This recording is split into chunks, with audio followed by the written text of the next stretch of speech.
கடவுள் தொடர்ந்து ஒருத்தனு கட்டத்தை கொடுக்கிறாருன்னா முடிவில அவனை ஏதோ ஒரு நல்ல காரியத்துக்காக தயார் பண்ணான்னு அர்த்தம்.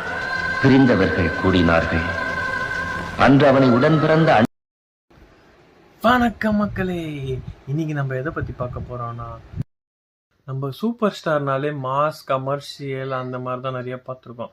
ஆனால் சூப்பர் ஸ்டார் நடித்ததுலேயே ரொம்ப ஒரு டச்சிங்கான ஒரு மூவி இருக்கு. எனக்கு தெரிஞ்சு ரஜினி சார் கரியர்லேயே தி பெஸ்ட் மூவிங்கிறத நான் கண்டிப்பாக அது சொல்லுவேன். அது வேற எந்த படமும் இல்லைங்க, 6லேருந்து 60 வரை தான். இந்த மூவி எனக்கு தெரிஞ்சு 6லேருந்து 60 வரை படம் வந்து ஒரு மூவி கிடையாதுங்க, அது ஒரு வாழ்க்கை யதார்த்தத்தின் உச்சம். அந்த படத்தோட வீடாகட்டும், அவங்க லைஃப் ஸ்டைல் ஆகட்டும், ஒரு மிடில் கிளாஸோட லோவர் மிடில் கிளாஸோட லைஃப்பை அப்படியே காமிச்ச மாதிரி இருக்குங்க. கண்டிப்பாக சொல்கிறேன், இந்த ஜென்ரேஷனில் அந்த மாதிரி படத்தை பார்க்கலைன்னா கண்டிப்பாக பாருங்கள்.